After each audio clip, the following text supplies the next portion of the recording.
ছুটে গেলে সেটা নিয়ে আমাদের অনেক পেরেশানি হয়। কিন্তু আমার ঈমান দুর্বল হয়ে যাচ্ছে কিনা, আমি কুফরের কাছাকাছি চলে যাচ্ছি কিনা,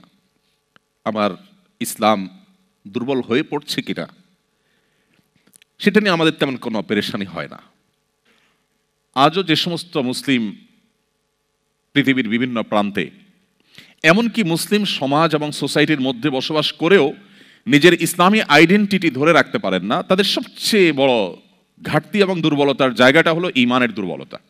মাল্টিকালচারাল সোসাইটিতে যদি ইসলামকে বুকে ধারণ করে মাথা উঁচু করে হীনমন্যতাকে দূরে ঠেলে আপনি যদি আপনার দ্বীনকে নিয়ে আপনি প্রাউড করেন, আপনি যদি একজন ভালো এবং আদর্শ মুসলিম হিসেবে নিজেকে আপনি উপস্থাপন করতে পারেন, আপনার ফ্যামিলিকে যদি আপনি গড়ে তুলতে পারেন,